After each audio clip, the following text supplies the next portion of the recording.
lo que tiene que hacer sobre culturas, ¿sí? Culturas peruanas.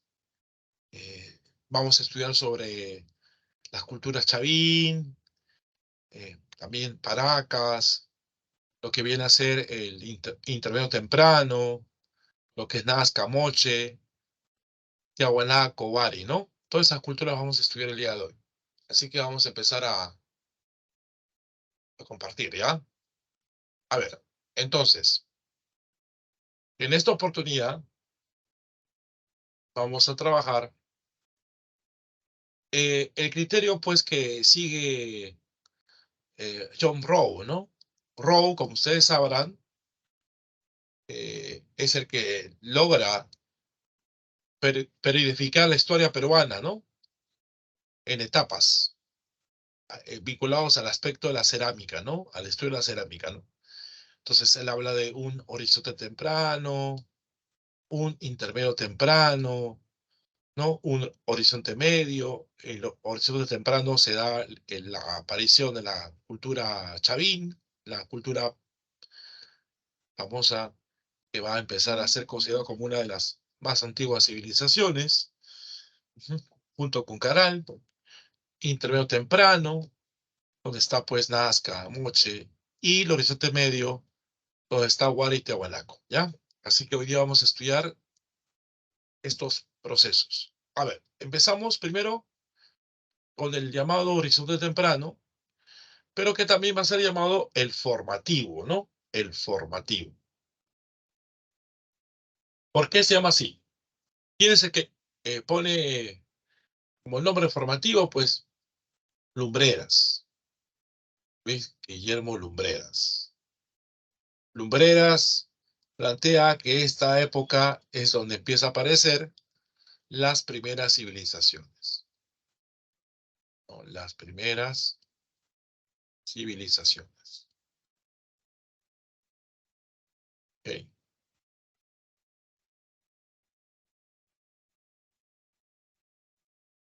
Bueno, esto se produce más o menos desde 1700 hasta 200 años antes de nuestra era.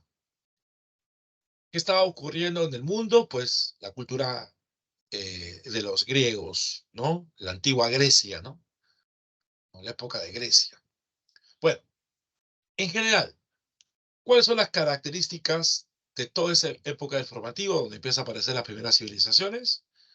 Bueno, a nivel político, el poder lo van a tener los sacerdotes, ¿ya? A nivel político se da la consolidación de la teocracia, el poder sacerdotal, ¿no? Acá está el poder de los sacerdotes, poder de los sacerdotes. Se va a desarrollar una agricultura intensiva económicamente, que ya no solamente va a depender del agua de las lluvias, sigue siendo un interés depender mucho del agua de las lluvias, pero ahora va a buscar el hombre en este periodo aprovechar el agua de otras fuentes, ¿no? Por ejemplo, el agua de los ríos. Entonces se empieza a construir acueductos, ¿no? Canales de irrigación. En el aspecto tecnológico aparece la cerámica y también aparece los trabajos en metales, la orfebrería, que es el trabajo en oro. Por ejemplo, en cuanto a la cerámica, ahí hay un dato que tengo que colocarles. Pues vamos a hacer el uso del borrador, ¿ya? La cerámica,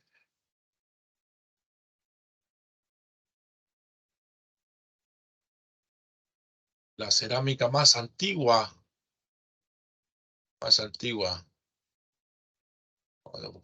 bueno, sí,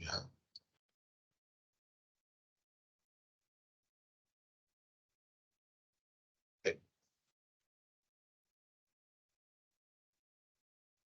la cerámica más antigua se encuentra en la zona de Cotos, Cotos, Guairajírica, ¿ya? de la cerámica más antigua del Perú. Ojo, por ejemplo. Bueno, sigamos. Como es un periodo de desarrollo bastante extenso, 1700 a 200, se da en etapas, ¿no? En etapas. Estas etapas son tres. Estas etapas son tres. La etapa del formativo inicial, la etapa del formativo medio, la etapa del formativo final o formativo superior.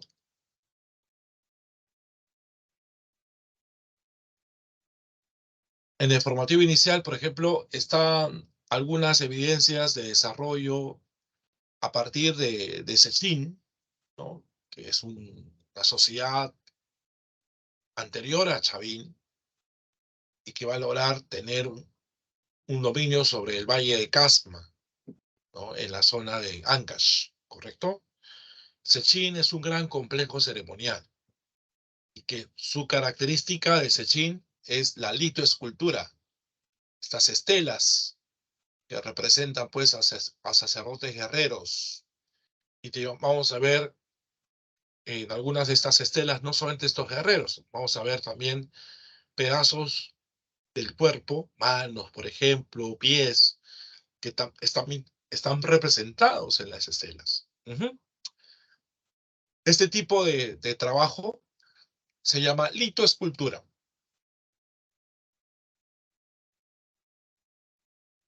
Y aparte, también encontramos una cultura que influye mucho en Chavín, que es Cupisnique, ¿ya? Cupisnica. Por ejemplo, en Cupisnique tenemos esta cerámica Cupisnique. Hay que notar, por ejemplo, el asa estribo. Este es el asa estribo. Se llama asa estribo porque tiene la forma de un estribo. El estribo es donde se encuentra la silla de montar el caballo. No sé si alguna vez ustedes han montado caballo. Y para montar el caballo, una persona se tiene que apoyar el pie. Entonces, cuando una persona se apoya en la silla de montar para subirse al caballo, para montarlo, que se apoya en un llamado estribo. Y la forma del estribo es la forma que usted ve de esta asa de la cerámica, donde acá se colocaría el pie si fuera una silla de montar. Por eso que se llama asa estribo. El pico gollete, ¿no? ¿Por qué se llama gollete? ¿No? Porque, bueno, en esta parte se ve que este es un pico, una forma ondulada, ovalada, se llama gollete, y la monocromía, que es el uso de un solo color, que puede ser gris, marrón, negro, ¿no?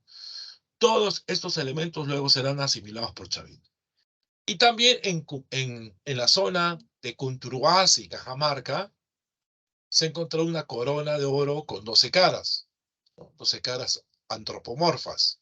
Está hallada en Conturuasi. Conturuasi también está en el norte, ¿ya? En el norte. Y bueno, acá podemos mencionar que esta zona de Conturuasi, donde están trabajos en oro, también pertenece pues a esta cultura cupisnica, ¿no? A ver, algunos datos del formativo inicial que quiero compartir con ustedes, ¿ya? A ver, entonces, en el formativo inicial tenemos el predominio de complejos ceremoniales,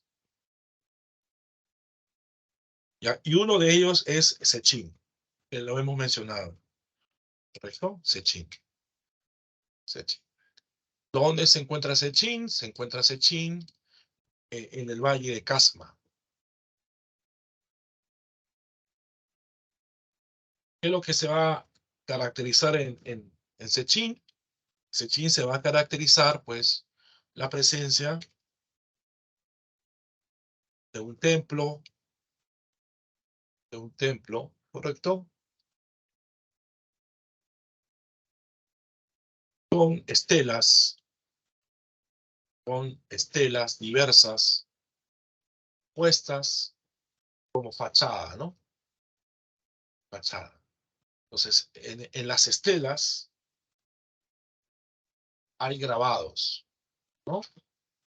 A eso se conoce como litoescultura. Litoescultura, ¿correcto?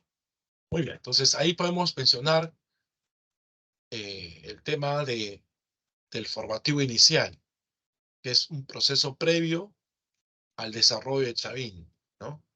Y es lo que vamos hoy a mencionar también. Chavín, ¿no? Chavín se desarrolla entre 1200 antes de nuestra era a 200 antes de nuestra era. Bueno, Chavín tiene como centro político un templo, igual que Sechín, pero se ubica en otro lugar de Ancash, en el famoso Callejón de Conchucos, ¿no? Ahí en el Callejón de Conchucos se encuentra el templo Chavín de Huántar, y ese es el corazón de esta famosa civilización. Una civilización que va a lograr dominar gran parte del territorio peruano, ¿no? Llegando hasta Piura, por ejemplo, controlando toda la costa norte, controlando también Lima, llegando a Ayacucho, por ejemplo, llegando hasta Ica, ¿sí? ¿Sí? Entonces tenemos ahí una área de expansión bastante importante, y esta área de expansión no es por un producto de un dominio militar, sino producto de un dominio sacerdotal. Es la influencia religiosa que se ha dado por todo ese territorio. Es ahí que en Chavín la clase dominante, la clase política, va a ser una casta sacerdotal de gran prestigio. ¿Por qué? Porque estos sacerdotes se encargaban de dar pronósticos. Eran sacerdotes astrónomos. Eran astrónomos. Ellos dan pronósticos cuando se habla del tema de las lluvias, ¿no? Y para poder demostrar este tipo de relación con los dioses, porque evidentemente los sacerdotes no van a decir pues que ese conocimiento es suyo, sino ese conocimiento representa pues a los intereses de las deidades, y ellos son sus representantes en la tierra. Entonces, para esta forma de comunicación que hay, ¿no? con los dioses, estos dioses, se da la presencia de oráculos, ¿no? Como se va a encontrar en el propio templo de Chabén de Huántar. ¿Qué es un oráculo? Pues un oráculo es como una mesa circular. Un oráculo es como una especie de símbolo, un elemento creado por estas culturas para poder tener comunicación con los dioses. Con esos oráculos ellos van a decir cuándo es el momento propicio para cultivar, cuando empiece pues desde las lluvias. ¿Por qué es importante Chavín? Es importante por ser la primera síntesis cultural andina. Acuérdense que acá se maneja el término pan. ¿Qué es pan? Pan es grande, inmenso, colosal. Y si hablamos de una primera síntesis cultural, significa que Chavín recibió influencia de otras culturas. Y eso es lo que vamos a poder en este borrador. ¿Ya? Chavín recibe la influencia de tradiciones. ¿Qué tradiciones son? Sechín, Sechín, por ejemplo. Cupistique es otra influencia. Y según Tello, el descubridor de Chavín se llama Julio Cetello. Y esto fue pregunta de examen de la Misión San Marcos. Según Tello, su origen se encuentra en el oriente amazónico. ¿Mm? ¿Correcto? Entonces ahí tenemos qué está pasando con esta famosa cultura chavín, ¿no? Bueno, vamos a seguir. La expansión, ya conté que la expansión chavín se debe al uso de medios religiosos, no violencia.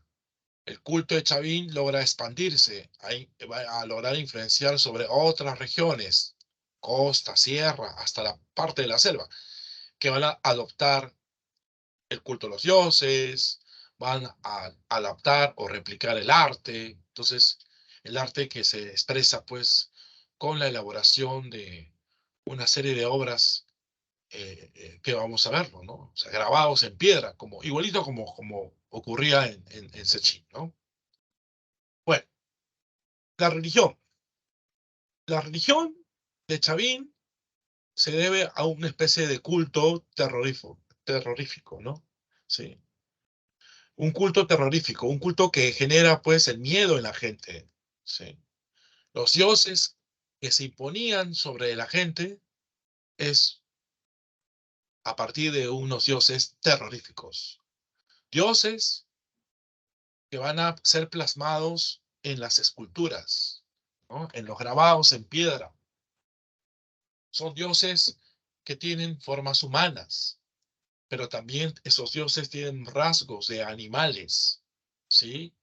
Animales que van a ser detectados como animales depredadores, animales que están en la naturaleza, que su función es depredar, que son felinos. En el caso de los felinos se destaca mucho el jaguar, aves rapaces, el cóndor, reptiles, caimanes, ¿no? Y van a celebrar públicamente sus ceremonias, ¿no? Invitando a la gente a participar. Hay que decir que este tipo de sociedad va a tomar una especie de brebaje basado pues en un cactus. El cactus se llama San Pedro, San Pedro, por ejemplo, para poder entrar en trance, ¿no? O sea, las ceremonias, estos rituales, van a lograr también contribuir pues el uso el consumo de plantas alucinógenas, ¿no? Sí, y estos dioses se ven en los grabados en piedra, que ya vamos a explicar poco a poco. La arquitectura. Bueno, la arquitectura de Chavín va a presentar dos, dos partes, ¿no? Lo que viene a ser el templo antiguo o templo viejo, ¿correcto? Es el templo viejo y el templo nuevo, ¿no? El templo viejo está acá y el templo nuevo está por acá, ¿correcto?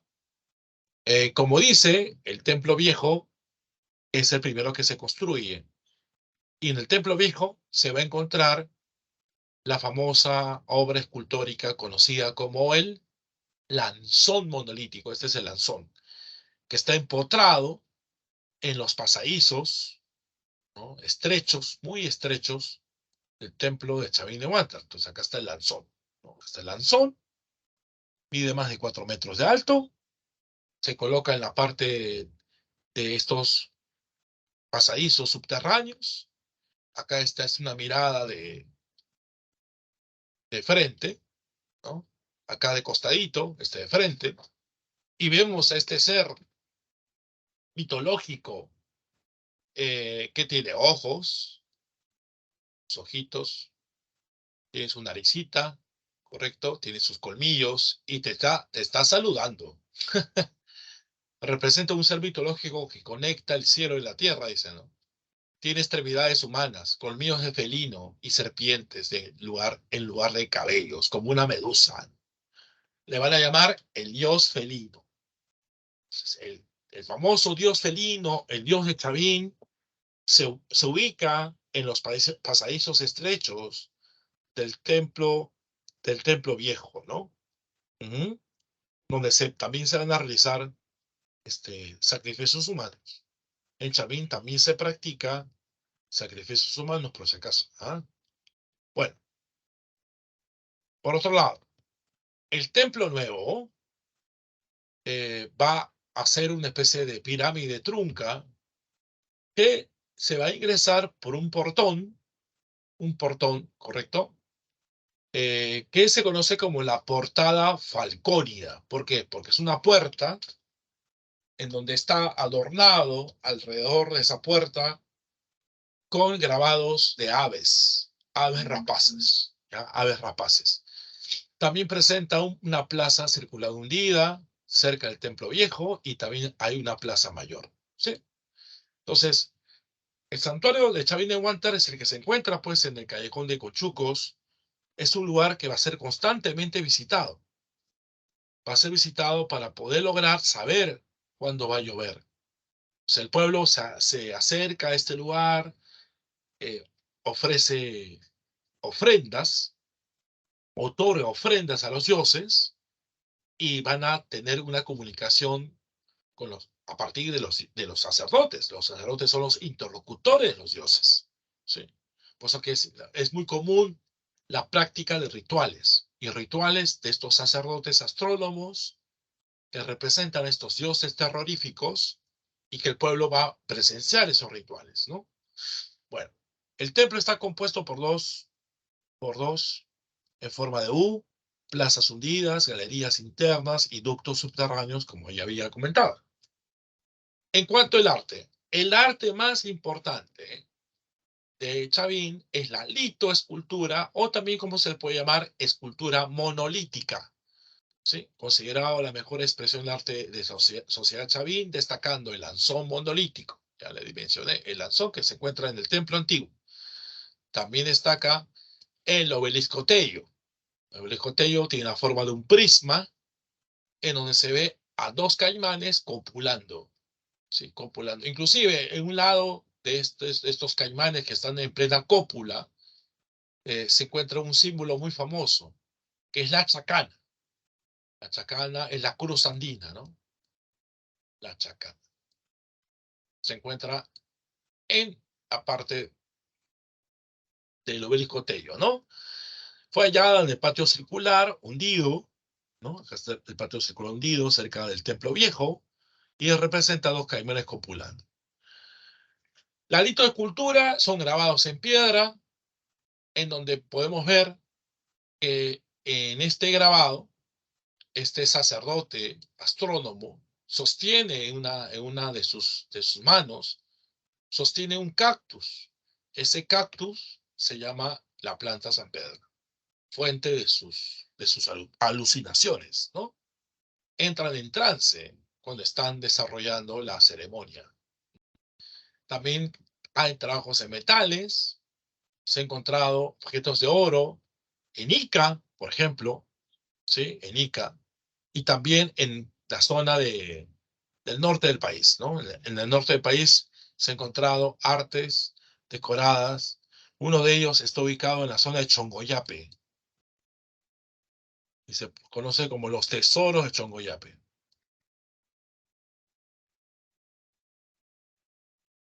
¿Correcto? Bueno, luego tenemos la Estela Raimondi, ¿no? Bueno, la Estela Raimondi fue llamada así por su descubridor. ¿Quién fue su descubridor? Antonio Raimondi. Raimondi había empezado a estudiar la vegetación, era un naturalista que fue profesor acá en nuestra Universidad de San Marcos. Raimondi hizo pues todo un estudio sobre los diversos elementos que hay en la naturaleza, plantas, animales, ¿no? Entonces cuenta la historia que un día Antonio Raimondi fue invitado a almorzar en la casa de un campesino. Y cuando estaba almorzando se dio cuenta que la mesa era un poco extraña, la mesa era de piedra. La mesa era de piedra y él lo que hace es ver qué cosa hay debajo de la mesa, ¿no? La parte que está, ¿no?, en el otro lado de la mesa era el grabado que ustedes ven. Ese grabado donde se observa un ser antropomorfo que está agarrando, ¿no?, dos plantas, ¿no? Pareciera que son los cactus de San Pedro, pero su cabello tiene un montón de serpientes. Y bueno, Raimondi llegó a quedarse con esa mesa, esa improvisada mesa. El campesino que le había invitado a almorzar le regaló. En un momento la estela se llamó simplemente Estela Chavín y después va a ser bautizada como Estela Raimondi. La Estela Raimondi, ¿qué cosa representa? Bueno, representa una deidad que en el tiempo va a ser llamada Huiracocha. En ese momento no se sabía que esa deidad se llamaba Huiracocha. Entonces se veía una deidad que está agarrando dos plantas, ¿no? Es una deidad adoptada por diversas sociedades del mundo andino, como ya dije, que va a evolucionar, va a aparecer pues en Huari, va a aparecer en los Incas, en Tiahuanaco, ¿no? Aparte de eso también están las cabezas clavas. Las cabezas clavas representan a los sacerdotes, el rostro de los sacerdotes cuando ya están en pleno trance, O sea, los sacerdotes cuando están tomando su alucinógeno San Pedro, empiezan a desorbitar los ojos, le sale sangre por la nariz. Entonces, ese momento va a ser representado en las cabezas clavas. Representa a los sacerdotes transformándose en ser mitológico con rasgos de felinos. ¿Sí? Bueno, y la cerámica, como ya comenté, tiene tradición cupisnique y sus características son el azagoyete, ¿sí? El asa estribo, o también se llama azagoyete porque tiene un solo pico, solo color, el cuerpo globular, y en especial la decoración que está encima de la cerámica, que se llama decoración incisa. Recuerde usted, que es dentro, incisa, ¿no? Son grabados que se hacen en la cerámica. Bueno, entonces, eso es nuestra primera cultura que estamos estudiando.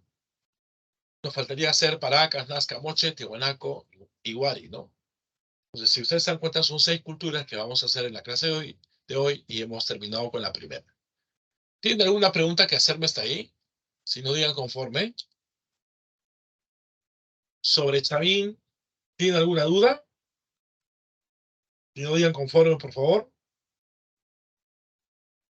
Conforme, profesor. Algo que quieran conocer, algo que de repente están dudando. Profesor, yo sí tengo una duda. Usted dijo que las cabezas clavan expresaba ese momento eufórico que Representa, tiene. representa a los sacerdotes cuando están en trance. Ujú. Ah, ok, ok, Ya, ya me o respondió sea, la pregunta, gracias. sí, sí, sí. ¿Está bien? ¿Alguna duda más? ¿Alguna duda que tengan, chicos? Ok, perfecto. Si no hay dudas, entramos a Paracas. Paracas. Paracas, su nombre significa lluvia de arena. ¿Ya? Lluvia de arena.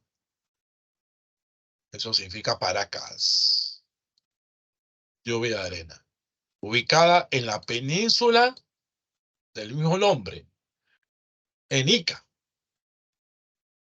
Esta es la península de Paracas. Acá está una zona llamada Cerro Colorado, que se podría decir que es la capital de Paracas.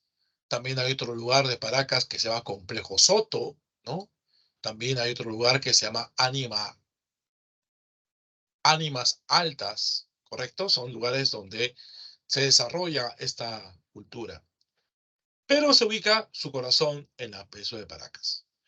Paracas realmente aparece producto de la influencia de Chavín. ¿Sí? Cuando Chavín influye sobre la costa sur, sobre Ica, Chavín en Ica es Paracas. Chavín en Ica es Paracas. Y luego ya esa tradición chavinoide, esa influencia chavinoide de Paracas va a lograr ser abandonado y Paracas tiene autonomía. ¿No? Este personaje que ustedes ven acá abajo en este mapa, que es como un ser que está volando, parece que está volando, es el dios de Paracas. No sé si ustedes notan sus ojos prominentes. Estos ojos prominentes hacen que sea llamado el dios oculado, ¿no? Bueno, casi en el desarrollo de toda esta cultura, su gobierno ha sido teocrático, gobierno dirigido por sacerdotes. Pero ya en etapas tardías, cuando ya Paracas deja de tener la influencia de Chavín, destaca la aparición de guerreros. O sea, ya en Paracas tenemos la aparición de guerreros, la aparición de militares. Una cosa más es que en Paracas hay mucha creencia en la vida del más allá. Esa creencia en la vida del más allá hace que los muertos sean momificados. Muertos especialmente de la élite, ¿ya? Modificados, inclusive cuando se modifica a las personas, como ustedes saben, y eso lo hemos aprendido en Egipto, para modificar se sacan los órganos y, y es muy común que cuando se modifique a una persona ya fallecida, cuando se le extrae los órganos para poder lograr evitar que se pudra el cuerpo, lo que va a ocurrir es que se da una ligera reducción de su tamaño natural, ¿no? Se reduce el tamaño usual de la persona. Esto va a ser una cosa que le va a permitir a Paracas enterrarlo de una forma muy especial, porque como ustedes notan en la imagen, el muerto es colocado en posición fetal, como si estuviera regresando al vientre de su madre, ¿no? Ahí se coloca sobre la base de una canastilla, con sus objetos más personales, y empiezan a, ¿no? Envolverlo con diversos fardos, con diversas mantas funerarias, ¿sí? Los fardos funerarios están constituidos por una momia envuelta en distintas capas de mantos y con algunos objetos que utilizó en vida. Tenían formas de semillas, ¿no? Esta es una forma de semillita para germinar luego como ancestros, ¿sí? Bueno, entonces eso es lo que va a ocurrir en Paracas. Tello también descubrió Tello a la cultura Paracas. Y Tello se dio cuenta que había dos formas de entierros. Entonces, al haber dos formas de entierros, Tello divide a Paracas en dos fases, ¿ya? Esas dos fases desarrollan ciertas características. Esas fases desarrollan dos características. Cuando vemos una tumba en forma de copa invertida, una tumba subterránea, ¿sí? Tiene una forma de botella de boca ancha, con una cámara sepulcral, donde se acopian los fardos, estas cápsulas, estas semillitas, ¿sí? Esta fase funeraria se llama Paracas Cavernas y se ve con más fuerza la influencia de Chavín, ¿sí?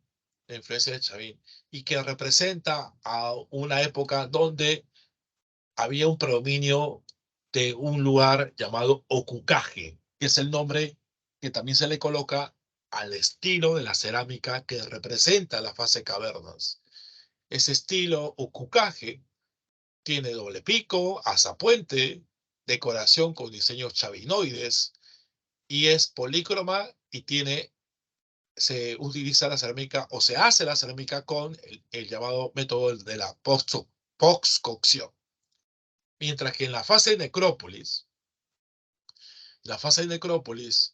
es un gran espacio rectangular donde se ve una serie de cuartos, ¿sí? Cuartos que están conectados, ¿no? Por una especie de conducto, un pasadizo, y pareciera que fuera una pequeña, gran ciudad. Se habla de necrópolis, necro es muerto, polis ciudad.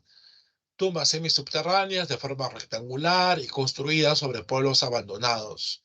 A ese desarrollo de necrópolis se cree que es un desarrollo autónomo de Paracas. Es Paracas que ya rompió con la influencia chavinoide, ¿no?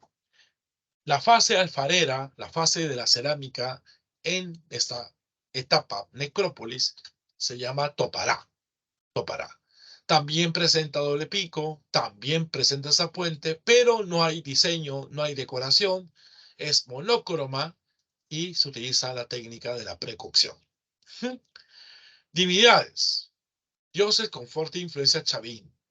Sobresalieron el ser oculado, como dije, una persona con prominentes ojos. Pero también se ha encontrado en unas evidencias, especialmente en sus mantos, ¿sí? Se ha encontrado una representación de ese dios que aparece en la estela Raimondi. Ese dios que luego llamaremos Huiracocha. Es el dios de los báculos. En tejido Paracas, nótese acá dice los genitales con colmillos, ¿correcto? ¿Sí? Entonces ahí tenemos a esta deidad Huiracocha. ¿Qué es lo que más sobresale en esta cultura? El arte más importante. Si en Chavín fue su escultura monolítica, ¿correcto? Eh, en el tema del arte Paracas son sus mantos. Mantos hermosos, los mejores tejedores del antiguo Perú son los Paracas, destacando los fardos funerarios, grandes decorados con complejos diseños, polícromos, el uso de varios colores, de personajes mitológicos, Usaron diversos materiales, algodón, lana, hilos de oro, inclusive hasta cartílagos de murciélago para darle dureza a los mantos. ¿Sí? Entonces, los mejores tejedores, no olvidar, son los paracas. También destacaron de medicina. Ellos creían, ¿no?, que habían unas especies de ánimas, unos seres medios extraños que poseían al hombre, y que la única forma para expulsar esa alma es haciéndole un hueco en su cráneo, ¿no? Desarrollan intervenciones quirúrgicas basadas en la perforación de parte del cráneo para tratar también lesiones de guerra. Sí, también se buscaba curar lesiones de guerra. Para eso se utilizaba una piedra volcánica y vidriosa. Se llama la piedra de obsidiana, ideal para el corte. Con ella se van a elaborar cinceles. Hay distintas técnicas de trepanación, como el barrenado, el corte en huso, el raspado, ¿no? Esas son las evidencias, ¿no?, de las técnicas de hacer ese hueco, ¿no?, hacer esa perforación. Y para poder tapar ese hueco se utilizaba una placa de metal. Además, también es muy importante ver que en Paracas había una tendencia a deformar el cráneo, pero todo esto con una intención de diferenciación social. Solamente los guerreros, la clase alta, hacía ese tipo de deformación espontánea, ¿no? Es una alteración intencional de la forma del cráneo, realizado en los primeros años de la infancia, como indicador visual del estatus social. Dice que los recién nacidos les colocaban almohadillas en la frente y detrás de la cabeza hasta una edad en la que la deformación era irreversible, ¿no? Crecía en forma de huevo. Ujú. Bueno, y eso en cuanto al tema de la cultura Paracas. Bueno, hasta ahí, ¿cómo vamos? ¿Preguntas? ¿Alguna duda, alguna pregunta hasta acá sobre Paracas? ¿Algo que tengan curiosidad?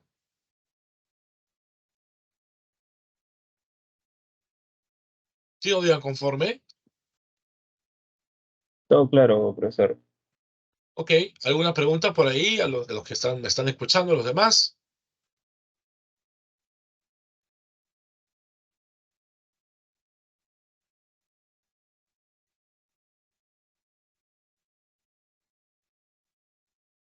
¿Algo que quieran saber?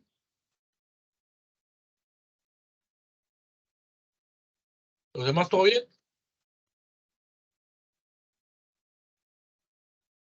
¿Qué son los ofidios? A ver, no sé si recién leo tu comentario. Cuando hablas ofidios, ¿estás hablando exactamente de la cultura Paracas o quieres que te dé el significado de lo que viene a ser ofidio? ¿Me puedes escribir exactamente qué cosa es? Un ofidio es un reptil. ¿Pero qué es lo que te interesa? Es un reptil escamoso.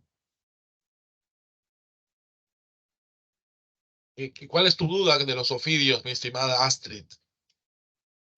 ¿A qué te refieres ofidio? ¿En qué sentido? ¿Que son grabados? ¿Que se hacen también en los mantos? ¿Me puedes comentar?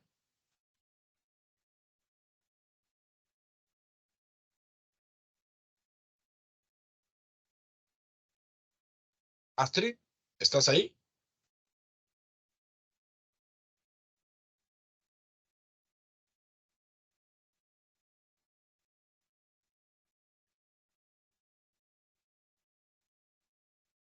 ¿Nada? Astrid, ¿estás por ahí?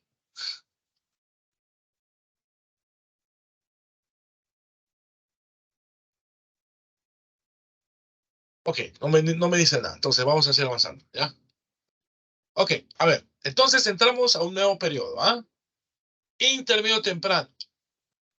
200 años antes de nuestra era, 600 después de nuestra era. ¿Qué es lo que se va a caracterizar en este segundo tramo? Bueno, acá empieza a aparecer varias culturas locales, regionales, todo tiene autonomía. Son estados autónomos con identidades, es decir, con tradiciones diferenciadas.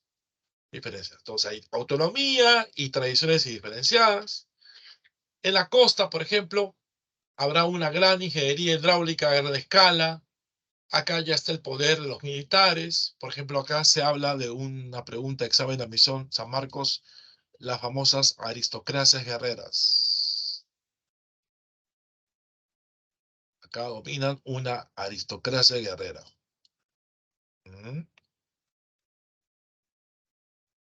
Bueno, la producción artesanal también se da de alto nivel. Se hace mucha cerámica. Por ejemplo, acá se da el uso de moldes. El uso de moldes. ¿Ok? Bueno, entonces tenemos esas características. Por eso, a ver, vamos a colocar algunas cosas acá en este borrador. En el caso del intermedio temprano,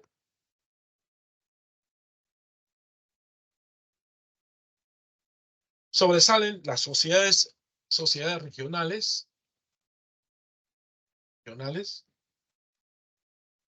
También se habla de sociedades hidráulicas, porque utilizan mucho el agua del mar y de los ríos, hidráulicas, sociedades hidráulicas, grandes ingenieros hidráulicos, la época de los grandes maestros artesanos. Sí. Y bueno, ¿qué culturas son estas? Las que vamos a estudiar hoy día son dos. La cultura moche, ubicada en la costa norte, la cultura nazca, ubicada en la costa sur. Pero también está la cultura recuay, que está en Ancash, la cultura huarpas, que está en Ayacucho, la cultura lima, que está acá en la costa central, en Lima, y también una parte es Tiahuanaco, que está viviendo en el desarrollo del altiplano. ¿Sí? Bueno, hablemos de Nazca. Nazca se ubica en la costa sur, en el valle de Río Grande, ¿sí? Departamento de Ica. ¿Correcto? La capital de Nazca es la ciudad de Cahuachi. Cahuachi, la capital. Construyen grandes centros ceremoniales como Cahuachi, el centro urbano ceremonial de Cahuachi. La gran ciudad. La ciudad más antigua del Perú, antes que Caral se descubra, porque acuérdense que Caral es una ciudad sagrada, va a ser la famosa ciudad de Cahuachi. ¿De dónde viene Nazca? Surge por la tradición Paracas, obviamente, ¿no? La tradición Paracas permite pues que aparezca Nazca en la costa sur, en Ica. Acá aparece el poder teocrático militar, pero mayormente los que dominan son jefes guerreros. Son jefes guerreros. Aparte de Cahuachi, también hay un lugar interesante que se llama Estaquería. Estaquería. ¿Qué es Estaquería? Bueno, Estaquería es una zona donde se han encontrado postes, diversos postes levantados, ¿sí? Postes de guarango.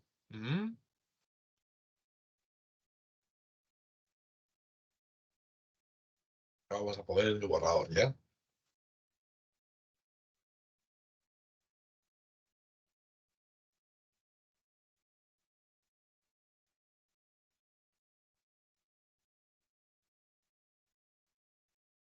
Estaquería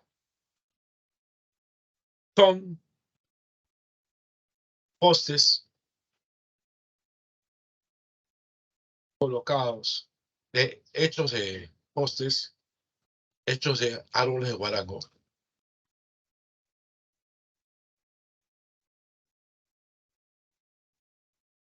colocados cerca entre ellos,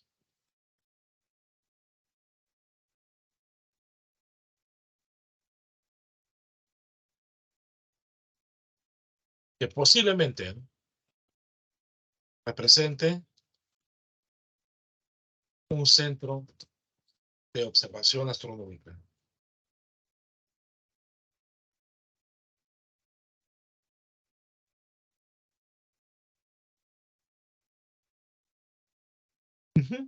Es lo que va a pasar. Esa es estaquería, ¿ya? Bueno, como estos señores son guerreros, los hombres más poderosos son guerreros, entonces, ¿qué es lo que va a pasar? Lo que va a pasar es que hay guerras. se producen guerras, conflictos, enfrentamientos. Esos enfrentamientos van a generar el interés de poder lograr cortar la cabeza del enemigo, y esta cabeza va a ser modificada. Y esta cabeza se va a exponer en rituales. Inclusive se dice que se colocan en la cintura para lograr succionar o recoger la fuerza vital del enemigo, ¿no? La fuerza vital, ¿no? Como que están ellos absorbiendo esa fuerza vital. Acá tenemos las famosas cabezas trofeo. Cabezas trofeo. Ahora, el punto de la agricultura. En la agricultura, el territorio de Nazca no es proclive, ¿no? No es proclive para poder lograr desarrollar, ¿no? Las cosas que ustedes han visto en Chavín, ¿no? En el caso de Nazca, se va a lograr proveer de este recurso hidráulico del subsuelo, ¿sí? Mediante el sistema de las galerías filtrantes. Esa es la técnica que se logra construir en la época de Nazca. Las galerías filtrantes. Todo esto es un sistema. Todo esto es el sistema de galerías filtrantes, ¿sí? La napa freática es donde se encuentra, ¿no? Esa agua del subsuelo, ¿no? Entonces se construye, como ustedes ven acá, el color amarillo, ese color que va a lograr provocar que el agua salga hacia la superficie, ¿no? ¿Sí? Entonces, la galería filtrante permite captar el agua del subsuelo. Hay un río subterráneo a nivel de la napa freática, ¿no? Se construye una zanja, tanque abierto, donde aparece el canal que transporta el agua captada a los reservorios, y un reservorio se llama la famosa cocha. La cocha o reservorio. Para poder lograr permitir que el agua sea desplazada por estos canales subterráneos hasta las cochas o reservorios, se construyen estos ojos que ustedes ven acá. Estos ojos, correcto, estos ojos van a lograr permitir el descenso a las galerías para la labor de mantenimiento, y por esos ojos va a lograr penetrar el aire. El aire lo que hace es, por presión, provoca que el agua busque un espacio para poder lograr salir hacia la superficie. Es el sistema de galerías filtrantes. En religión, este es el Dios que ustedes ven, Dios representado hasta con la cabeza trofeo. Acá está en su mano, en su garra, la cabeza trofeo.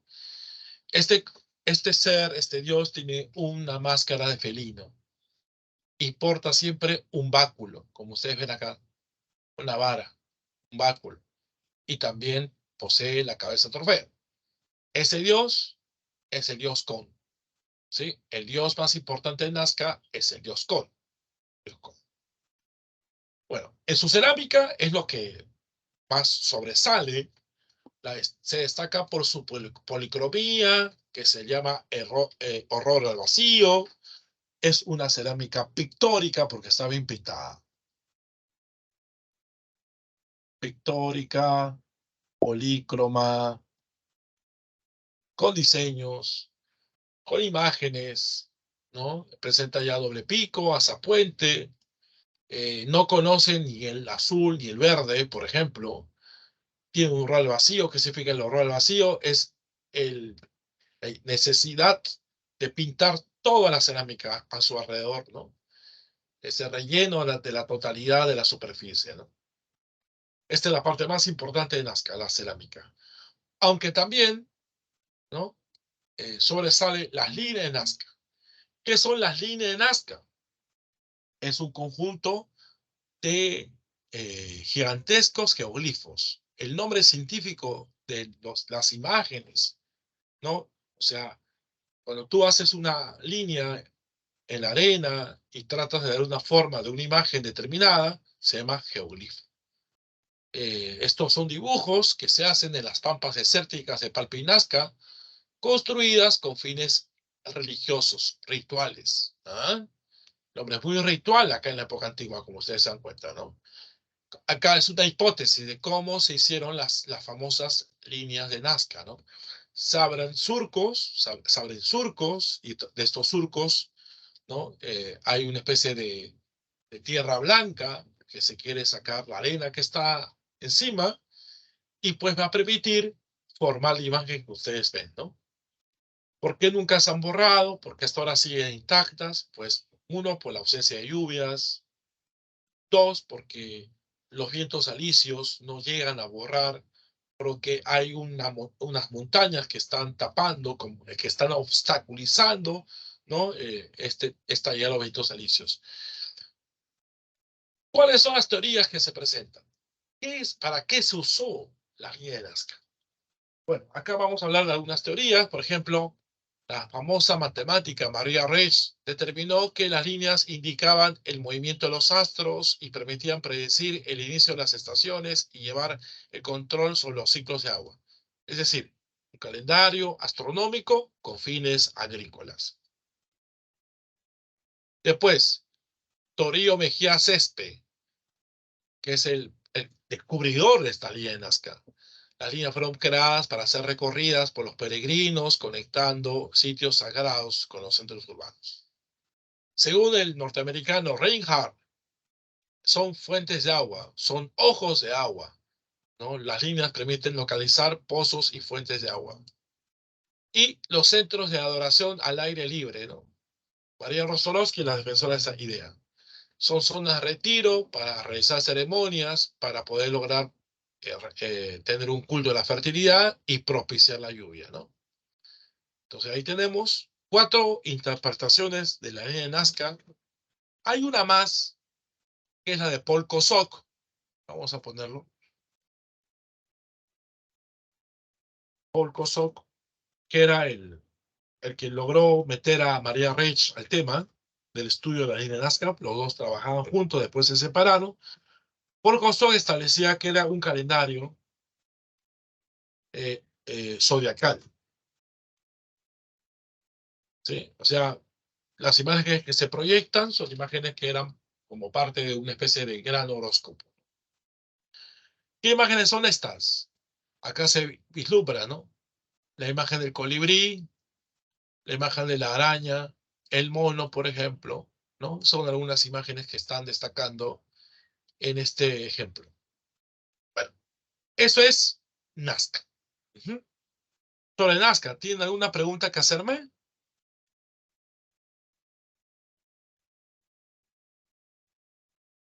Si no digan conforme, ya hemos llegado al Ecuador de la clase de hoy día. Ya hemos hecho 3 culturas, nos faltan otras 3.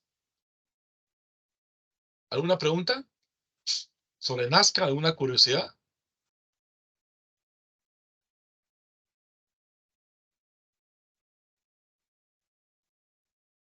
Si no digan conforme, Conforme, profesor. ¿los demás? Conforme, profesor. Ok, perfecto. Y apareció esta chica Astrid que preguntó qué son los ofidios. Ok, no dice nada. Vale, sigamos. Ahora Moche, o Mochica, 200 a 850.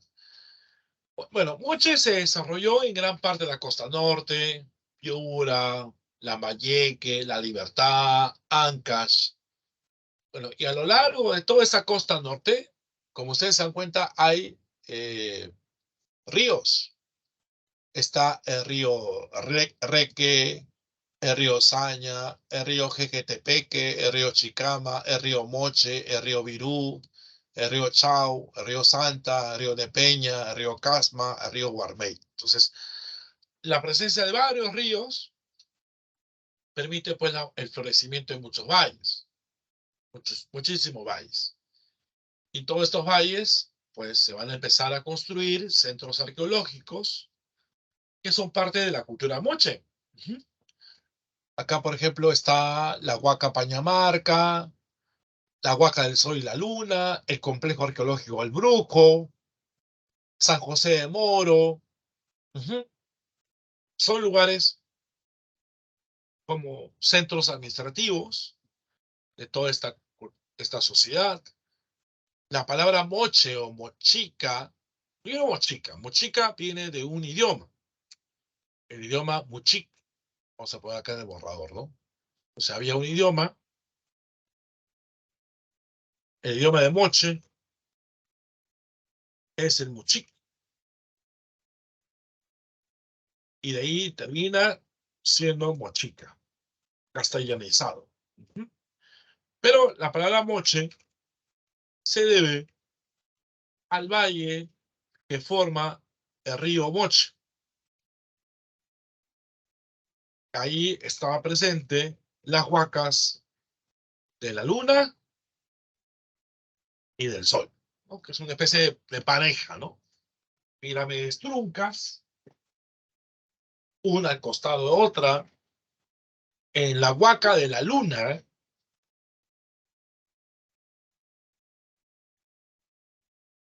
se ha encontrado un mural, es un mural, un dibujo en la pared, grabado en la pared, donde aparece su dios. Ese dios se llama el dios degollador. ¿Quién es el dios degollador? Ayapae. Entonces, como se encuentra, ¿no? en este tipo de pared, mural, a este dios llamado Ayapaec, entonces, ¿qué cosa se cree? Se cree que la Huaca de la Luna sería el lugar más representativo de Moche, ¿no? Más representativo. Como Moche se desarrolla en varios valles, Moche es una confederación de estados.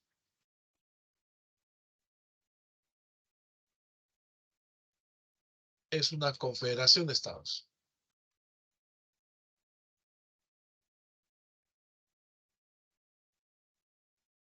Cada estado controla un valle. Y el jefe del valle se llama Alaec.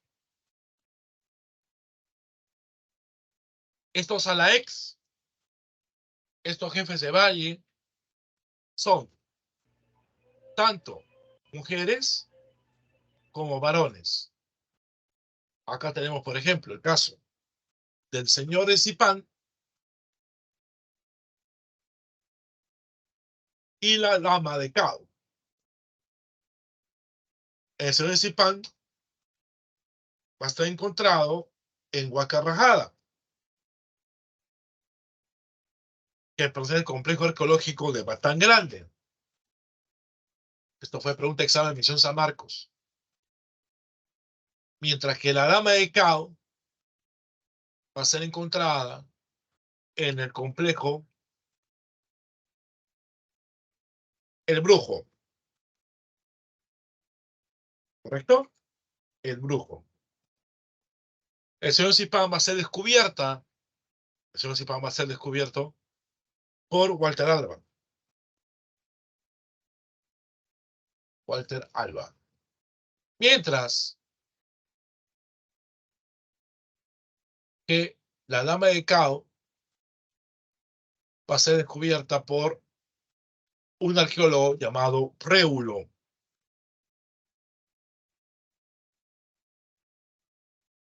Réulo Franco. ¿Ah? Es lo que va a pasar. ¿Sí? O sea, ahí tenemos las características. Se organizan en reinos independientes, ¿no? Jefe de valles. Elementos comunes, el idioma, mochic, de ahí viene mochica. También tienen costumbres similares, cultos similares al dios degollador, al Yapaec. Acá, por ejemplo, en su iconografía muestra una serie de un sacrificio ritual mochica. Por si acaso en mochica se hacen sacrificios humanos. Inclusive se puede plantear esta idea. Uy, disculpe. Se puede plantear esta idea.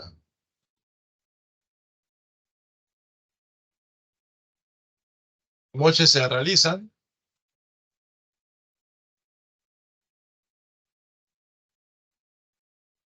Sacrificios humanos sangrientos.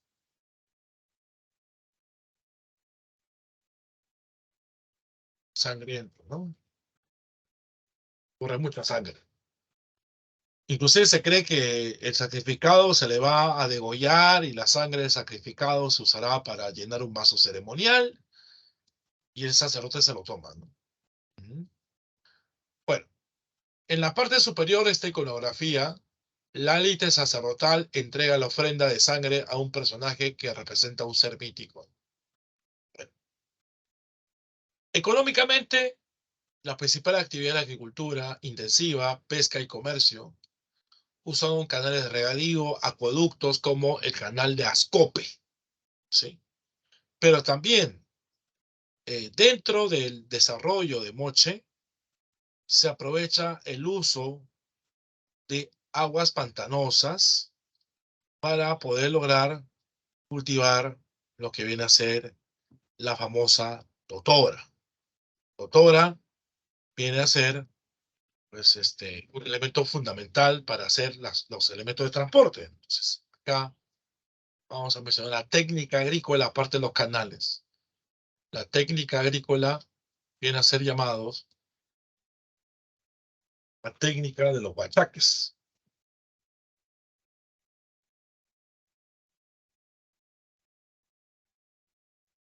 De los famosos huachaques, muy considerados como las famosas chacras hundidas, o también como se llama, maja maja. La maja maja. ¿Y para qué sirve esta técnica? Para el cultivo de la totora. Y la totora se usa para hacer este tipo de elementos, medios de transporte, ¿no? Porque se va a conocer por el nombre de los caballitos de totora. Muy interesante esto, ¿eh? Bueno, políticamente dirigidos por una casta de sacerdotes y guerreros que representaban las divinidades, o sea, estos señores de Moche van a representar a los dioses de Moche. Y las mujeres forman parte de la élite gobernante. Por ejemplo, tenemos acá a la dama de Cao. Gobernaba el Valle de Chicama. Fue hallada en el complejo del Brujo y demostraría el acceso de la mujer al poder político en la sociedad mochica. La dama de Cao usaba tatuajes en sus brazos, como ustedes se dan cuenta. El uso del tatuaje era para lograr generar un elemento de diferenciación social. También hacían combates rituales entre ellos. Tras enfrentarse, el vencedor despojaba al vencido de sus armas y vestimenta para convertirlo en prisionero y sacrificarlo. Son muy guerreros estos patas y muy ritualescos. Centros urbanos ceremoniales. La Huaca del Sol, la Huaca de la Luna. En la Huaca de la Luna encontramos murales, no donde encontramos el dios Ayapaec. También en la Huaca de la Luna encontramos un mural conocido como la rebelión de las cosas.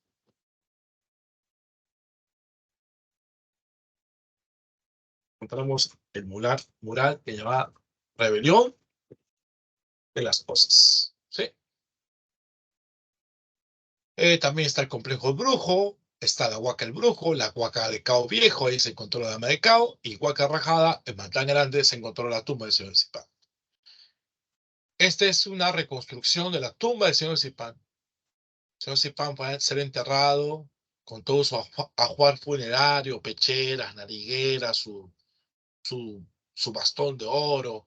Sí, pero también fue enterrado su esposa junto con él, un guardián de la tumba, un niño, un jefe militar, otra mujer, un vigía, ¿no? Todo eso se encontró en la tumba intacta, el año 87. La cerámica es bícroma. El uso de dos colores. Un solo pico, gollete, hace estribo, es escultórica, tiene formas la cerámica. Es iconográfica porque también hay representaciones historias que se cuentan, realismo o naturalismo. En la cerámica es lo que más sobresale, ¿eh? La cerámica es una fuente documental. La cerámica moche, una fuente documental. Se conoce a partir de la cerámica la vida cotidiana. Qué tipo de plantas cultivaban, cómo hacían sus guerras. Y de la cerámica destaca, ¿no?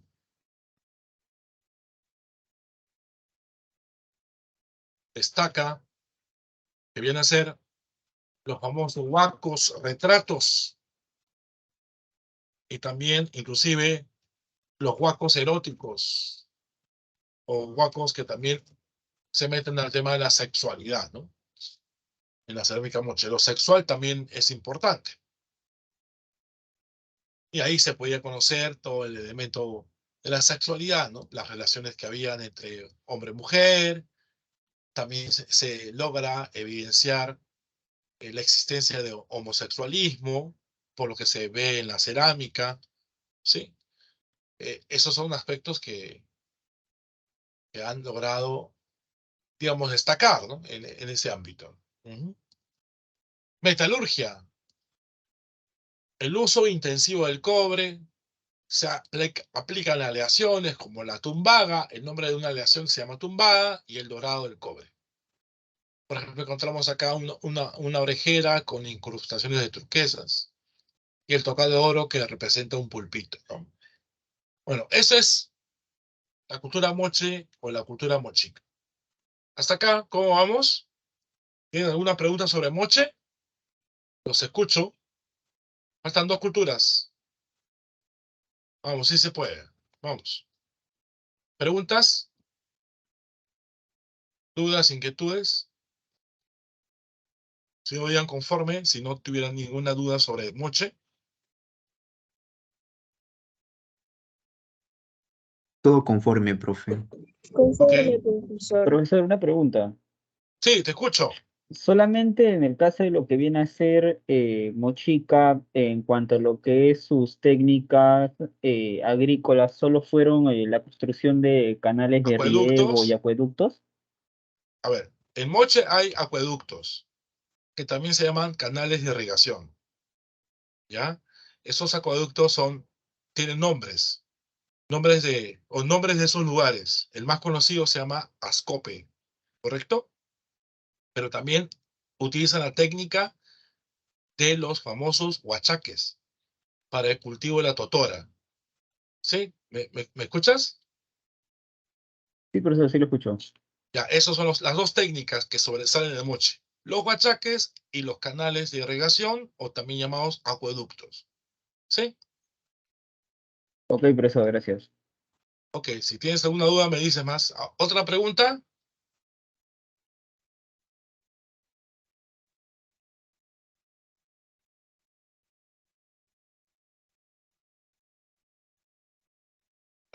¿Otra pregunta?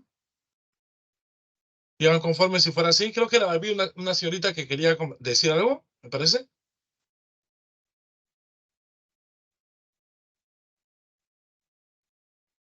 ¿Nada? Ok, perfecto, sigamos.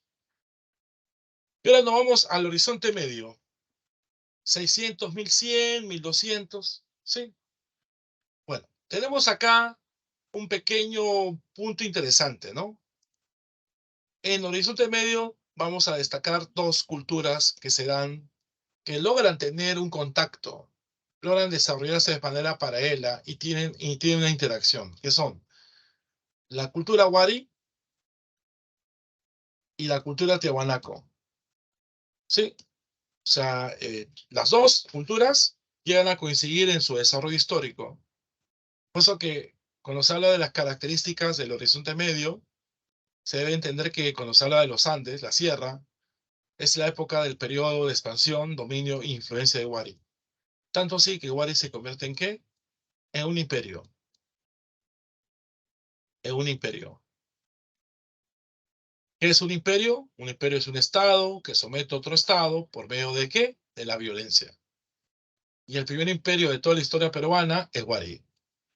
Desarrollan urbanismo, el urbanismo entra en todo su esplendor, la famosa revolución urbana, y también tiene una gran red vial conocido como el Capac Ñam.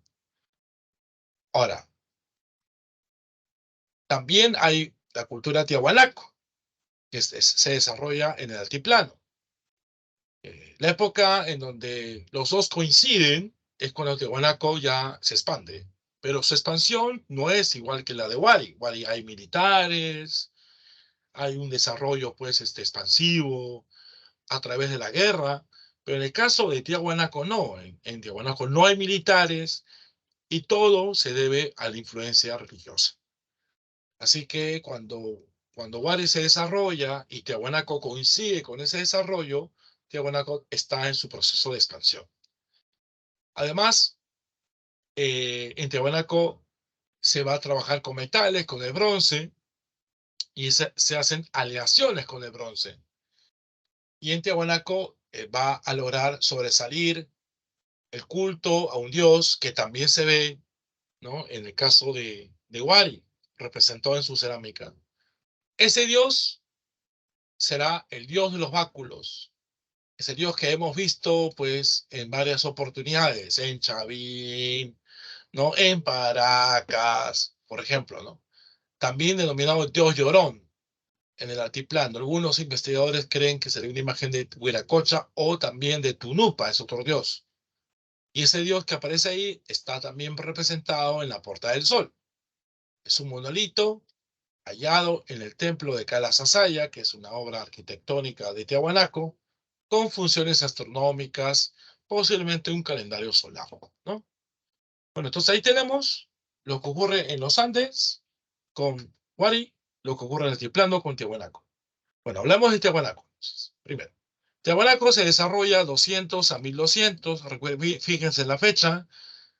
Tiahuanaco tiene dos etapas: Tiahuanaco regional o Tiahuanaco clásico. Lo vamos a poner para acá. Hay dos fases de Tiahuanaco.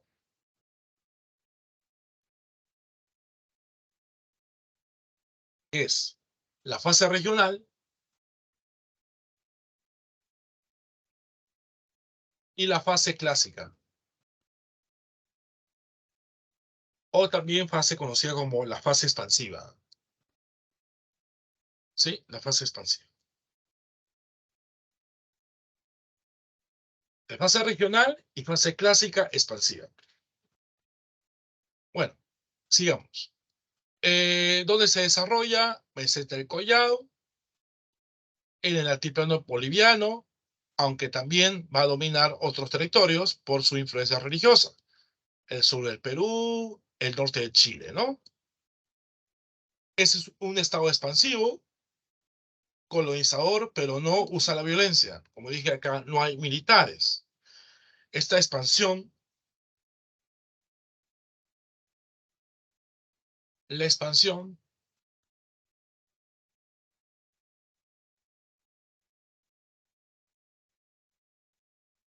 es parte de la búsqueda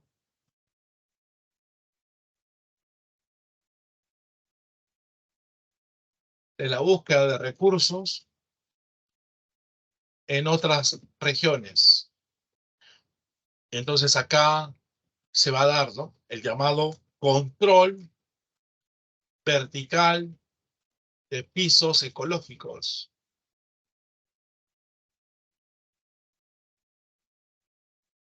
O también, como se va a llamar a Tiahuanaco, un estado colonizador. O también se llama a este dominio el sistema de enclaves. Entonces, ¿qué va a ocurrir? En Tiahuanaco va a haber un dominio muy importante sobre otras regiones, llegando pues hasta el sur del Perú, el norte de Chile, con el término de control vertical de pisos ecológicos, o también se llama estado colonizador o el desarrollo del sistema de enclaves, ¿ya? Todas esas cositas hay que recordar de Tiahuanaco. Va a ser gobernado por una casta sacerdotal se plantea que hay una capital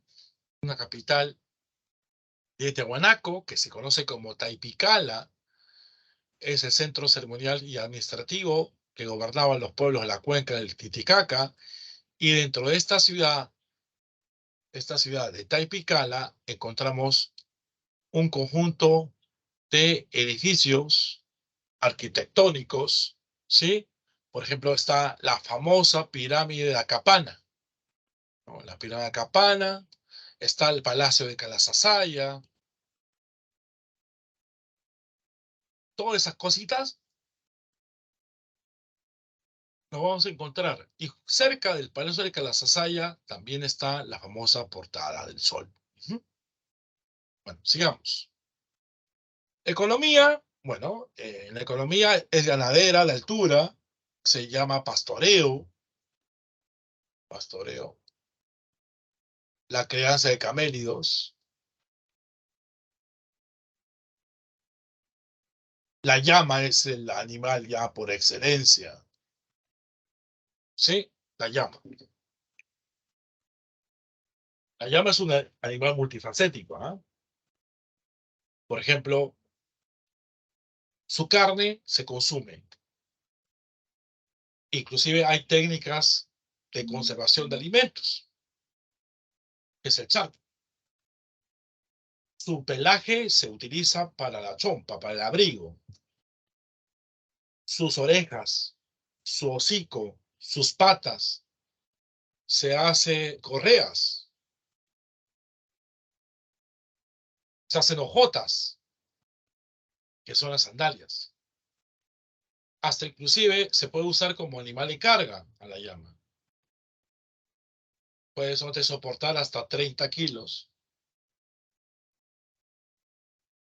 Y también se utiliza su excremento, ¿no? Su excremento como combustible inclusive, porque retiene calor. Esto se conoce el nombre popular de bosta. Ahora, dentro del desarrollo de esta sociedad altiplánica, hay un problema que ocurre con el tema del clima, ¿no? Con el tema de poder cultivar plantas. La temperatura de noche es muy baja, llegando a ser pues 7 grados bajo cero. Entonces, ¿cómo se puede cultivar si tenemos ese tipo de problema? Porque las plantas también se pueden quemar. Y cuando hablo de quemar, no solamente me estoy refiriendo a quemar cuando yo agarro algo caliente, ¿no? Uno se puede quemar cuando agarro algo muy helado. ¿Mm? Entonces, los tiahuanaquenses desarrollan la llamada técnica agrícola, como ustedes ven acá, del waru waru, o conocida como la técnica de los camellones. Los camellones. ¿Por qué se llama camellones? Porque se utiliza este tipo ¿no? de tierra entre agua. Acá tenemos un camellón, otro camellón por acá, otro camellón por acá a la izquierda. Estos camellones, ¿no? Acá está otro camellón. Se llaman así camellones porque parecen la joroba de un camello. O sea, viene el término camellón. Ahora, ¿cómo estas plantas resisten con esta técnica de waru waru, camellones, el frío intenso? Bueno, por eso está el agua de acá. Acá está el agüita. El agüita que está entre camellones sirve para lo siguiente. Cuando en el día, ¿no? La temperatura es alta, es seco, ¿no? El clima seco en el altiplano es alta. Y bueno, la cuestión es que el calor va a ser tan fuerte y lo que comúnmente hace el agua es recepcionar el calor. Y cuando llega de noche, el calor es liberado en forma de vapor, ¿no?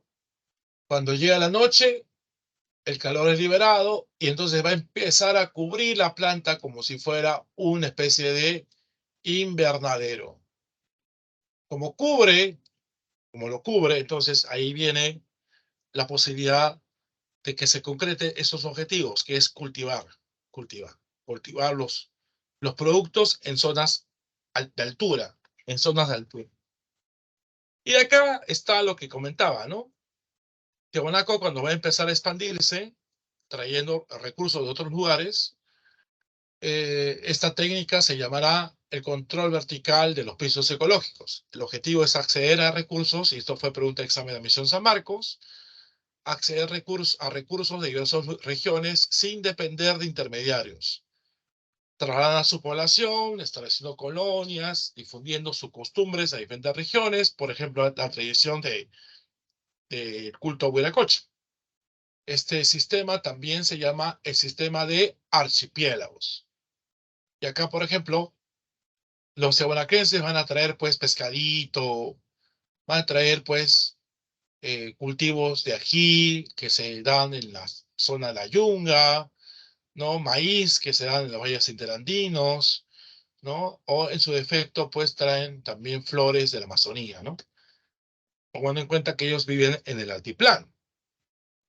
Entonces eso es lo que va a permitir el acceso a recursos que no hay en su lugar de origen, ¿no? Pescadito, ají, maíz, ¿no? Flora de la Amazonía, ¿no? Bueno, y no olvidar que también ellos tienen técnicas de conservación de alimentos. Hay técnicas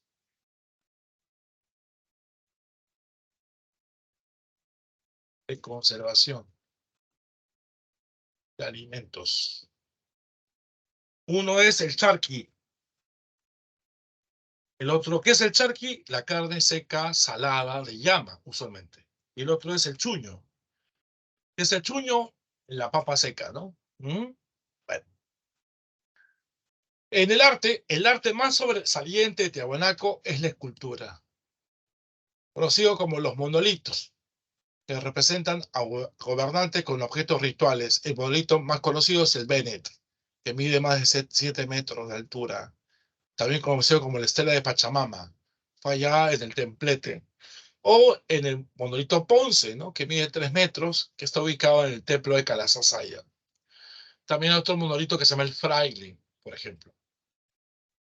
En la cerámica destacan los queros, que son vasos ceremoniales, de base angosta y boca ancha, ¿sí? Destacando mucho la policromía, usando naranja y usando el negro sobre fondo rojo, ¿no? Eso en cuanto a la cerámica. Y también hay otro objeto de cerámica muy conocido en Tiahuanaco que se llama el pebetero. El pebetero, que tiene la forma de una llama en reposo, ¿no? Y antes de pasar a Wari, que es la última cultura, también mencionar que para poder lograr unir sus bloques de piedra, para unir los bloques de piedra, se utiliza grapas de metal. O sea, se utilizan grandes grapas para unir los bloques de piedra, ¿no? Grapas de metal. Sí, ok. Entonces, esto es todo lo que tengo que ofrecerles sobre Tiahuanaco. Faltaría solamente una cultura, que lo vamos a ver inmediatamente, pero antes de eso, obviamente, sus preguntas. ¿Dudas hasta acá sobre Tiahuanaco? ¿Algo que quieran decir? Si no, digan conforme, por favor, ya para pasar a la última cultura. ¿Algo que no ha quedado claro sobre Tiahuanaco? Digan conforme entonces. Conforme, Conforme, profesor. profesor. ¿Ninguna pregunta? Ok. Bueno, entonces, vamos a pasar a la última cultura, que es Wari, que se desarrolla, como dije, de manera paralela a Tiahuanaco. Y Wari es un imperio. ¿Qué es un imperio? Es un estado que somete a otros estados por medio de la violencia. se desarrolló entre los 600 a 1100, en otros libros usted va a encontrar 1200. La capital de Huari es Viñaque, ubicada en Ayacucho. Logró dominar varios territorios, como se ven, costa, sierra, la parte del sur, ¿no? Llegando pues a límites como Cajamarca, La Libertad, por el sur llegó hasta Moquegua, hasta lo que es el Cusco, ¿no? El núcleo fue Ayacucho, pero su área de influencia abarcó desde Cajamarca hasta Moquegua. Es un imperio. Se origina por la influencia de culturas, tres culturas, que son los Huarpas, que es una cultura ayacuchana, Nazca, cultura que ya hemos estudiado, y evidentemente Tiahuanaco, ¿no? Que es la cultura que acabamos de analizar, que se desarrolla de forma paralela pues, a la cultura Huari. Es un estado imperial, centralista, todo eso desde Viñaque, multiétnico porque controlan diferentes grupos étnicos. Su integración política en los Andes hace que sea Huari también considerada como una cultura panandina. Hasta esta parte hemos escuchado, ¿no? De parte mía, decirles que hemos dicho dos culturas panandinas. La cultura chavín y esta cultura Huari. Va a ser gobernado por un sector militar que se encarga de hacer las guerras, ¿no? Bueno, cuando Huari se expande, Huari va a dominar muchas regiones. Como dije, ¿no? Domina los Moche, conquista los Nazcas, domina a muchos pueblos. Pero lo importante acá es que Huari empieza a construir ciudades para administrar cada región. Estas ciudades van a llamarse cabezas de región. Y al construir estas ciudades, vamos a mencionar que hay una especie de planificación urbana en Huari. Una planificación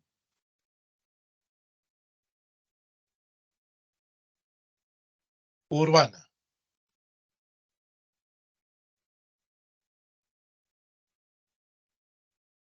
¿Okay? Entonces, el aporte de Huari es en esto, en su famosa planificación urbana.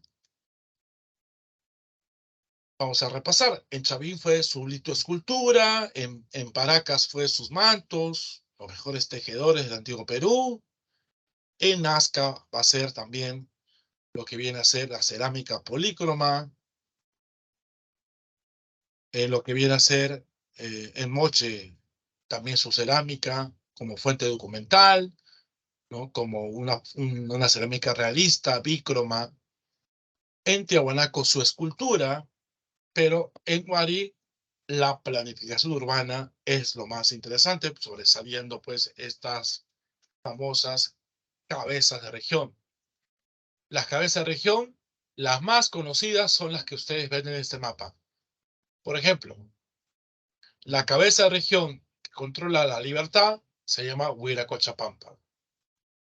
La cabeza de región que controla Ancash se llama Huilcahuaín. La cabeza de región o las cabezas de región que controlan el Cusco son Espíritu Pampa, donde se encontró hace poco una tumba, la tumba del señor de Huari, y Piquillacta. La cabeza de región de Moquegua, Cerro Baúl. La cabeza de región en Ica, Atarco. La cabeza de región en Lima son dos, Cajamarquilla y Pachacamac. Cajamarquilla y Pachacamac. Ahora, estas cabezas de región fueron centros administrativos, provinciales, encargadas del control de la fuerza laboral y el acopio de recursos de regiones sometidas a la influencia Huari y que van a trasladar sus productos hacia la capital a través de una red de caminos. Una red de caminos, una gran red vial que va a ser conocida como el Capac-Ñam. Así va a ser llamado. El Capac-Ñam. La red de caminos. El Capac-Ñam. Bueno, ahora, al ser una cultura serrana, ¿no? Al ser una cultura de la sierra, una de las técnicas agrícolas va a ser la construcción de terrazas artificiales en la ladera de los cerros. La construcción de terrazas artificiales en la ladera de los cerros se llama andenes. Andenes, ¿ya? O sea, el cerro se utiliza su ladera para construir, ¿no? Estos pisos, son los andenes, para poder cultivar estos diferentes productos. Se utiliza tierra de cultivo, relleno y gabrilla, el muro de contención y los andenes, ¿cómo funcionan? Gracias a las lluvias. Y usted recuerda que en la sierra llueve bastante, ¿ya? Llueve bastante. Entonces, esto va a facilitar, ¿no? Va a facilitar, pues, los objetivos que tiene este imperio, ¿no? La producción agrícola. Acá en esta otra imagen tenemos un plano. Este plano está la ciudad de Piquillacta. Dice, nótese la cuadrícula urbana divididas en precintos rectangulares separadas por calles rectas y perpendiculares. Por eso que se habla de una planificación. Todo está bien diseñado, bien proporcional, algo que permite entender que esto es un imperio. En la arquitectura destacaron el diseño de grandes ciudades construidas en distintas regiones e integradas por una extensa red vial que se llama el Capac Ñam. El Capac Ñam, ¿correcto? Bueno, sigamos. La religión, bueno, la principal divinidad fue el dios Lavaras, el dios Visco. Ahora dirá, ¿por qué presenta ese dios de esa forma, el dios Visco? ¿No? Bueno, se argumenta que este dios de las varas o dios Visco representa así sus ojos porque realmente se está representando, valga la redundancia, se está evidenciando las fases de la luna. El cuarto menguante y el cuarto creciente. Entonces, a eso se refiere la figura de un dios Visco, ¿no? Las fases de la luna. Y que tiene que ver mucho con el cultivo de la papa y el maíz. Ahora, acá en la cerámica, ustedes ven que este es un tazón, ¿no? Un tazón, ¿no? Que tiene una concavidad bien profunda, ¿no? Tiene diseños, tanto el interior como exterior. Digamos que en la cerámica, este tipo de objeto es bastante particular en esta sociedad wari, ¿no? Bueno, y este personaje que aparece representado es el famoso dios Huiracocha, ¿no? Pero en esa época se le llama el dios de las varas o el dios Pisco. En cuanto al tema de los textiles, también desarrollan una gran calidad técnica, complejidad en sus diseños, generalmente abstractos, geométricos, y destaca mucho los gorritos de 4 puntas. Una vez han preguntado en San Marcos sobre estos gorritos. Bueno, en la cerámica hay varios estilos, hay influencia nazca, pues esta influencia nazca se llama Chaquipampa. Chaquipampa es la influencia nazca.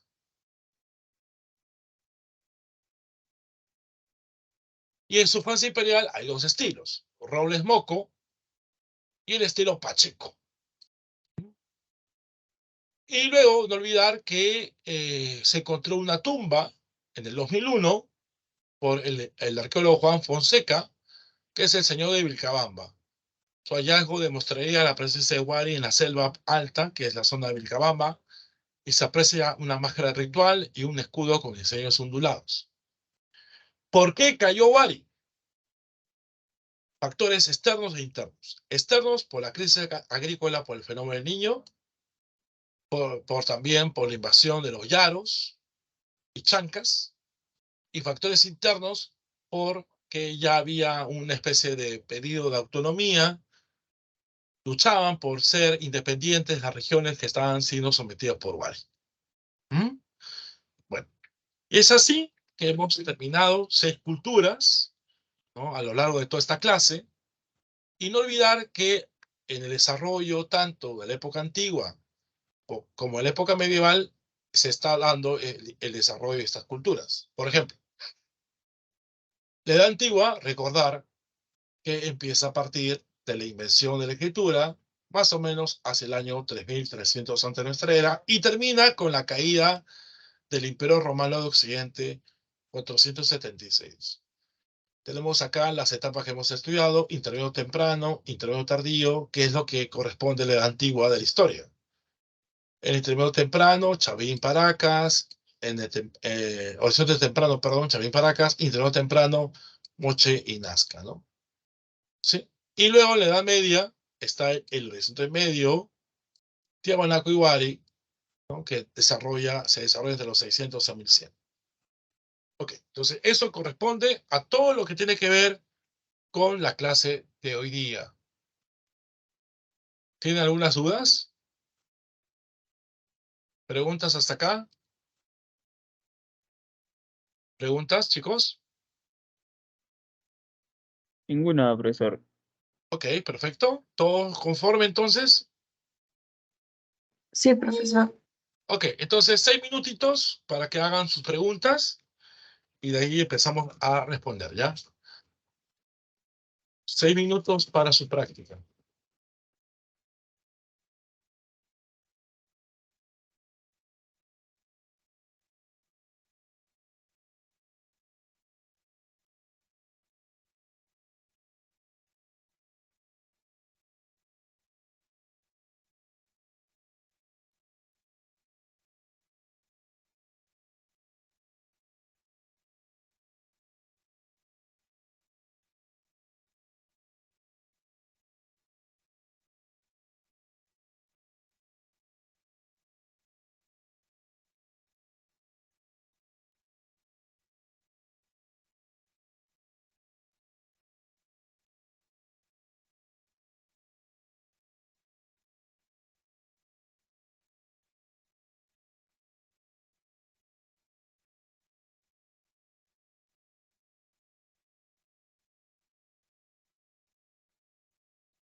Bueno, vamos entonces a entrar a resolver la práctica de esta semana. Vamos a leer y me dicen su clave que creen. Así que empezamos, ¿ya?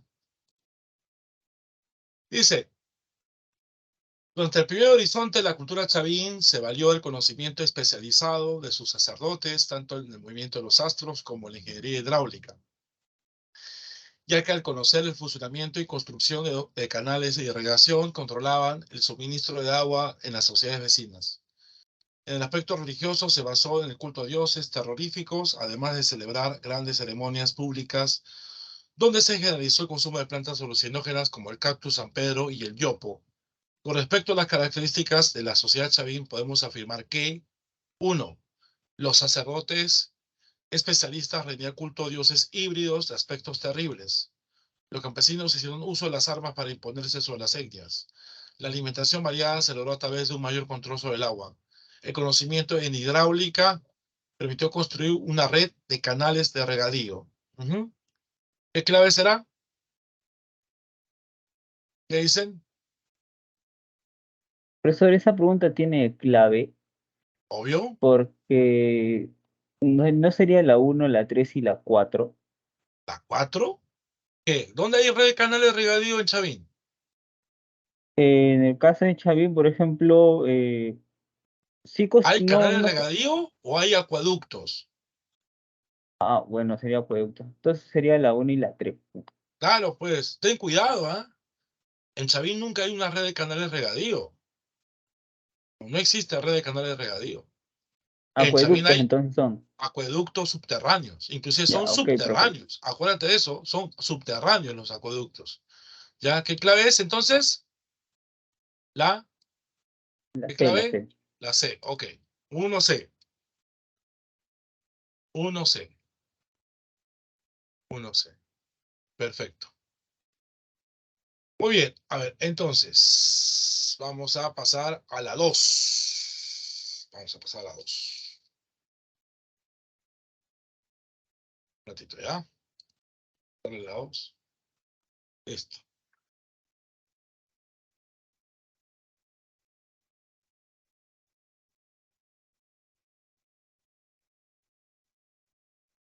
Dice, la sociedad moche fue altamente jerarquizada, dividida en diferentes categorías, con una sólida estructura de poderes sacerdotes guerreros, que tiene un rol político y religioso y dirigía una burocracia especializada y a una numerosa población tributaria. En el aspecto político conformaron varios estados independientes y expansivos en los numerosos valles de la costa norte, de los cuales dependían para su subsistencia. Por eso la necesidad de mantener un sistema rígido de gobierno. En relación con el grupo sacerdotal, indique valor de falsedad o verdad según corresponda. 1. Reunión culto a las divinidades, entre ellos Parecaca y Pachacamac. Difundieron entre la población la idea que solo ellos representaban los dioses. Sostuvieron su poder un complejo sistema de creencias ideológicas. Conformaban un importante grupo social dedicado a producir bienes. ¿Qué clave será? ¿Qué dicen sobre los sacerdotes perdón, de Moche? ¿Qué clave será? ¿Qué La dicen, E. chicos? La E, ¿todos de acuerdo a la E? La E dice la doctora, ¿sí? La E. La E, ¿será o no será? A ver, en la 1, vamos a volver a compartir. Vamos a volver a compartir, ¿ya? La E dice, uy, la E. A ver, vamos a ver. ¿Rellenó culto a divinidades, entre ellos Paricaca y Pachacamac? No, eso es falso. ¿Por qué es falso? Porque eso no es en Moche, eso es en los incas. Uno, no es cierto. Difirieron entre la población la idea que solo ellos representaban a los dioses. Sí, los sacerdotes se creían los dioses. La 2 La es D. verdadero. Ya. Sostuvieron su poder en un complejo sistema de creencias ideológicas. Sí, es cierto. 4. Conformaban a un grupo social dedicado que los sacerdotes producían bienes, ellos trabajaban, cultivaban cositas. No. La clave de la 2 es la D de dedo. ¿Ya? 2 es D. La 2 es la D. ¿Mm? Bueno, vamos a la pregunta 3. La pregunta 3 es sencillísima. ¿Ah? La pregunta 3 ya es una pregunta así para que nos puede contestar cualquier... Ok, a ver, vamos a la pregunta 3. La cerámica Nazca utilizó figuras estilizadas y antropomorfas, destacando un personaje mitológico con rasgos de felino, y que se caracterizó por su carácter, líneas suspensivas. Es decir, pintaban la totalidad de la superficie con algún tipo de diseño o imagen.